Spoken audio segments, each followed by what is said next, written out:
はい、こんにちは。今日は洋書音読レビューというのをやっていきたいと思います。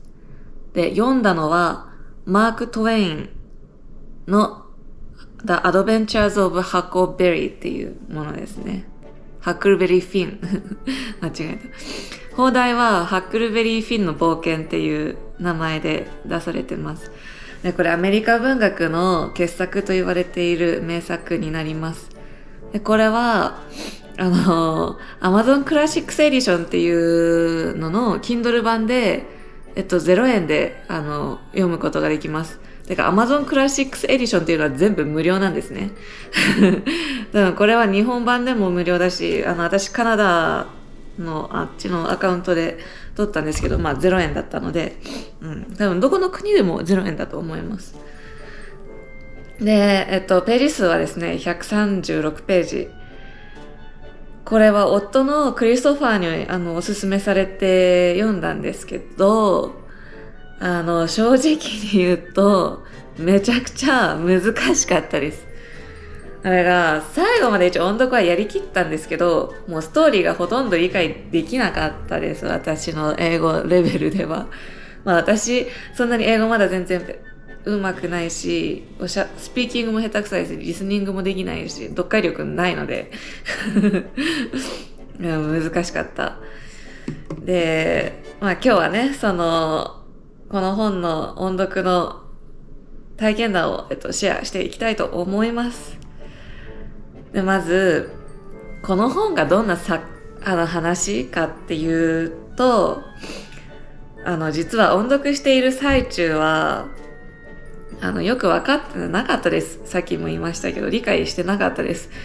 で、読み終わった後に、ネットでね、日本語の要約を調べて、そういう話だったんだなっていう。そういえばそんなこと書いてあったな、みたいな感じ。分かったあらすじを簡単に説明しますと、主人公の少年ハックが酒飲みの父親から逃げて、で、逃亡黒人奴隷のジムと出会いまして、で、一緒にミシシッピ川をイカダで下っていくっていう冒険ストーリーです。で、自由を求めて旅をする中で、いろんな人に出会って、いろんな事件とかに巻き込まれていく話みたいですね。で、じゃあ何がそんなに難しかったのかっていうのを一応話していきます。まず、文法が現代英語と違うんですね。例えば、現代では I say っていうところを本では I says って言ってたり、new、No の過去形ですね。No の過去形って new って言うんですけど、それを knowed、なんか ed がついたバージョンになっている。とか、あと、I haven't done っていう、have ですね。have っていうのもI hate って書いてあるんですよ。で、私はそのまんま読んできましたけど、私は、知ってたけど、文法が違うなとは分かってたけど、そこは、この本をね、尊重してそのまんま、間違った文法で読み進めていきました。こういう感じで、普通の英語ではないんですね。で、これは、ハックの話し言葉をそのまま文字にしているから。でも最初はね、これ誤植とは思いましたよね。でも、本当は、わざとこう書いてあって、19世紀のアメリカの、しかも教育を受けてない少年の言葉をリアルに再現しているから、こうらしいですね。はい。だからね、普通の英語の文法知識だけじゃ読めないところがあったと思います。だから辞書を引いてもただカタカナで書いてあるだけで意味が載ってなかったりもしたし、だからそういうのもあって余計にわからないんですよね、ストーリーが。で、あともう一つが黒人奴隷のジムっていうのがいるんですけど、彼の英語が多分なまってるんですよ。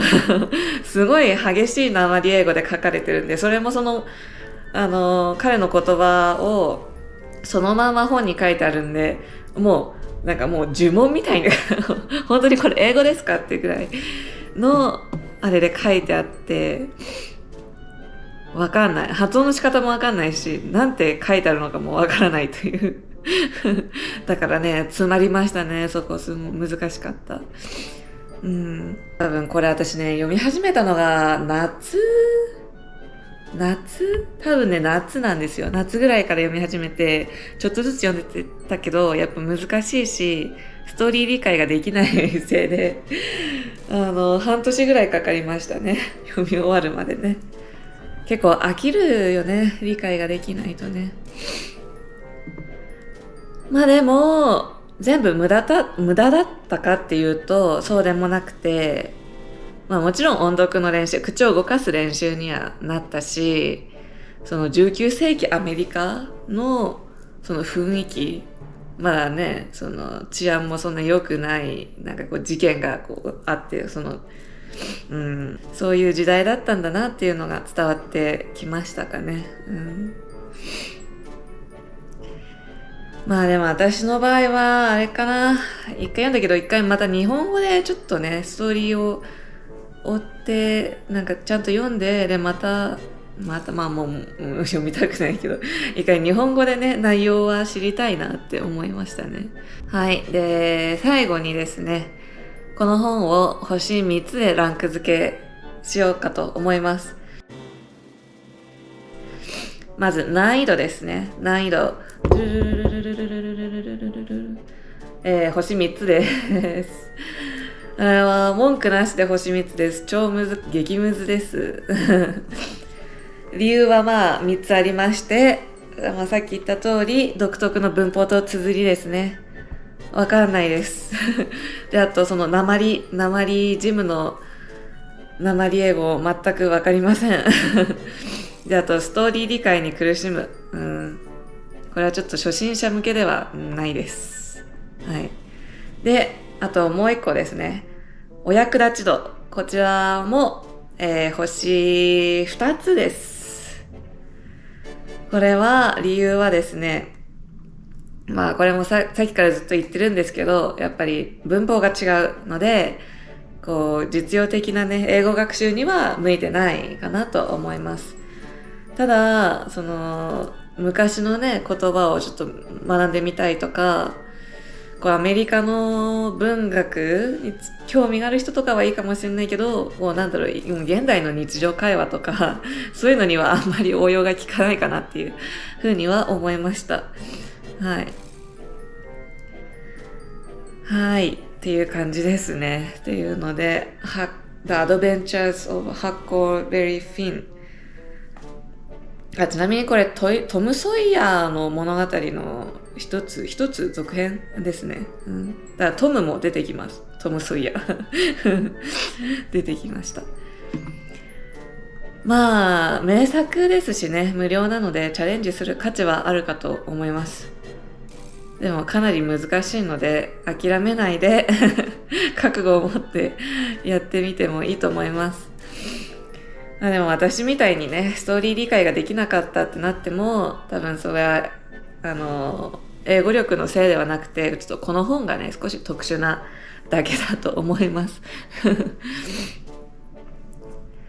はい。ということでね、この洋書音読レビューのシリーズでやって今後も続けていこうと思うので、はい。ぜひ見てください。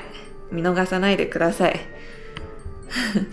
ちなみになんかおすすめの洋書音読の本とかありましたら教えてください。簡単なやつがいいです。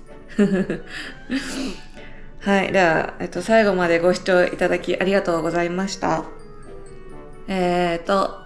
高評価ボタンと、チャンネル登録もよろしくお願いいたします。よろしくお願いいたします。ではまた次の動画でお会いしましょう。バイバイ。